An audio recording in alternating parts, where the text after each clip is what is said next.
Escape Ruckus. After leaving Professor Bowen's home, the group returns to the street side. Sorry, excuse me. There's so many people here. Just why is this place so packed? This is the commercial district after all. The place ahead is where you sign up for the competition too. The sign-up area is decked out with special decorations. Whether you plan to participate or not, you should go take a look. I first ran into Lumi in a populated area too. If it really starts running amok, things could get bad. Lumi asked for a cinnamon biscuit from the professor earlier. Is there a chance it could have made its way to the dessert shop? The shop happens to be on the street too. How about we split up and check both locations? I'll go to the dessert shop. I promised Sharkery that I'd take some photos of the shop for her. So it works out for me. I'll be able to scope out the place anyway, in a way. I should go with my good senior here to the dessert place. There's too many people around the sign-up area. It will reduce her efficiency in the search. Ksenia taps the top of her own head, hinting Yoohee that Nagan's short stature would make her disappear in a crowd. Ksenia, you're having a dig at me again, aren't you? No way. I'd be more than willing to walk a few extra steps to the dessert shop for the sake of my senior. I suppose I'll believe you. We'll be off, Yoohee. Let's meet back here in 20 minutes. Yeah, see you then. Yoohee temporarily separates from the two, traversing a cramped street and moving toward the sign-up area. The sign-ups are situated on a plaza in front of a building akin to a shopping mall. Alongside the sign-up kiosk is a series of stalls that add to the holiday atmosphere, decorated with flowers and souvenirs in a pleasant manner. Finally here. Felt like I was going to be squished flat. Could Lumi be here? Big brother, there's a little doll dancing on this music box. Do you know what these are called? What names could a toy have? Let's go home. Yoohee looks toward the music box the girl gestured at. A piece of holiday merchandise on display at one of the stalls. Inside, a glass shell is a miniature stage with 2 gift boxes. Upon being opened, a stout teddy bear and a cute doll of a girl take the stage, beginning to turn. A doll that dances with a teddy bear. The stage inside is pretty intricate for how small the music box is. Yoohee stares for a moment at the spinning music box, getting lost in it. Dance! Yeah, they're dancing! Eh? Lumi? At the sound of a familiar voice, Yoohee spins on a dime to find Lumi only a few spaces away from her with a few people between them. Dance, dance, snowing, snowing! Excuse me, sorry, I really need to get through. Don't run, Lumi. Snow, snow, snow, snow. Try as Yoohee might to get through the crowd of people, Lumi still slips through her fingertips while pirouetting. Just like the little teddy bear inside that music box, but spewing out white foam all the while. Whoa, what is all this wet stuff? Whose robot is this? Don't just let it run around. Ah, stop spewing that stuff already. Snowing! Big snow! Lumi ejects a massive quantity of foam as the people packed into the space begin to jostle and shove. What is that? Don't get it on me. The hell is that white stuff? Get away! Sorry, I'm sorry. That's my... Please, excuse me. Thank you. Executing a perfect series of maneuvers, Yoohee manages to pin Lumi to the ground without injuring anyone nearby. Before the security robots could notice and arrest Lumi, Yoohee manages to make her way out of the crowd, still covered in foam.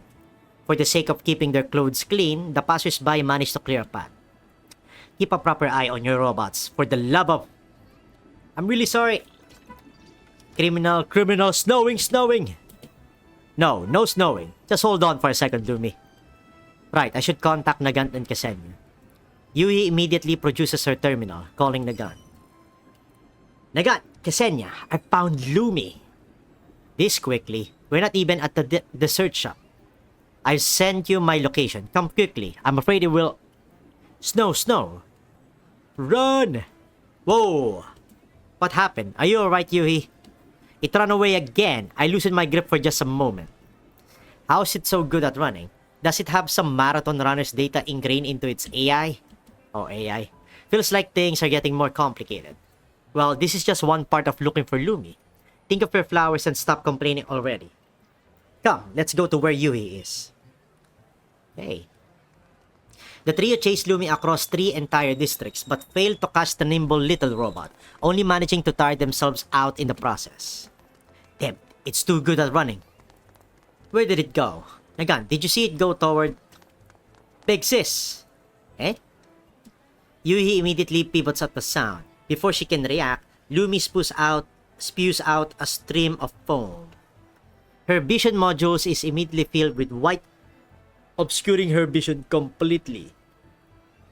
I can't see! Stupid Stabby, stop running.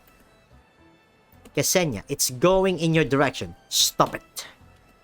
Man, I'm beat. It's just too fast. Ksenia blocks Lumi's path of escape. The latter quickly adjusts, screaming underneath a nearby stall's table. It runs into the table's leg, shaking and disturbing the wares for sale on it. Nagan makes it over in time, stabilizing the structure. Oi, got eyes or not? Watch it. Sorry, boss.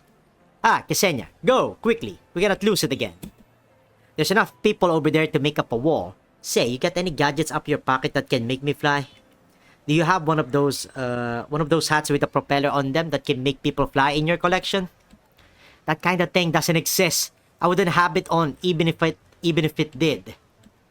Hand on her hat, Nagan manages to get out of the massive crowd with some effort. Just as she moves to continue the pursuit, she finds herself on the pedestrian crossing in the middle of the road. Nagan, look out! The lights are red! Huh? A car blasts by, almost blowing Nagan's hat off her head with the wind in its wake. You got a death wish? Sorry. Nagan apologizes, moving back to the side of the crossing. Yoohee and Ksenia make their way over. This is bad. The little guy's nowhere to be found. Nagan, did you see where Lumi ran? I didn't see. Sorry. The foam trail's gone too. This is bad. This city is so big, it's going to be impossible to pin it down. Well, I'm sure there's another way. Let me think. Hey, isn't that a camera over there? How about we hack into the city's CCTV and see if it's caught Lumi? What are you thinking? That's illegal.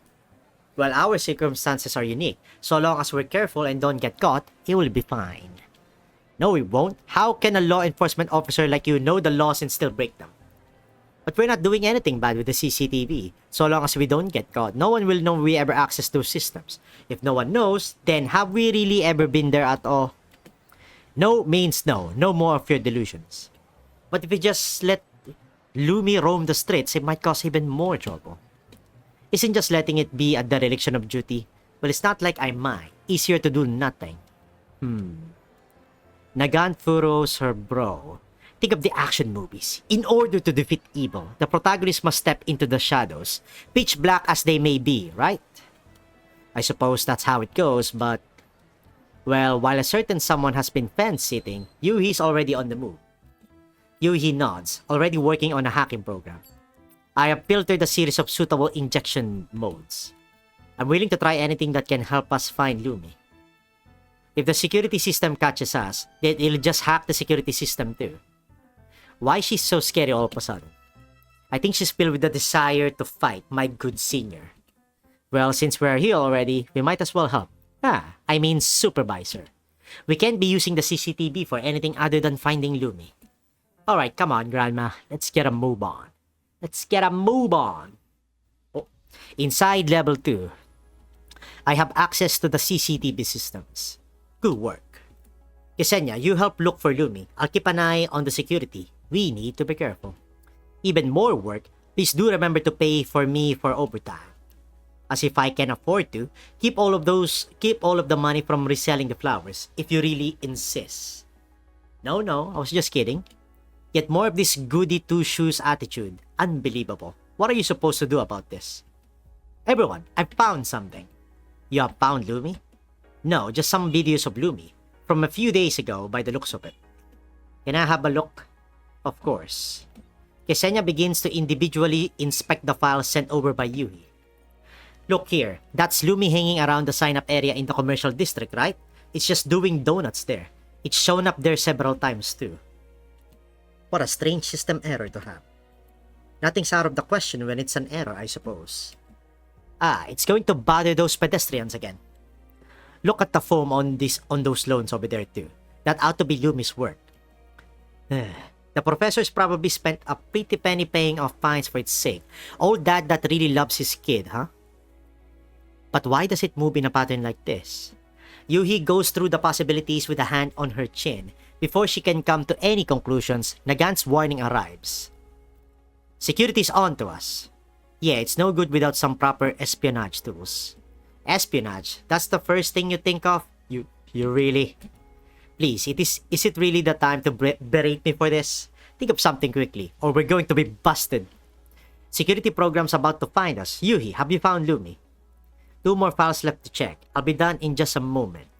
There, Lumi's last location. An abandoned building in Zone E3. Oh, E3. Well, that's a name I haven't heard for a long time. Alright, let's get out of here. Quickly. Man, remember E3? Where they show games?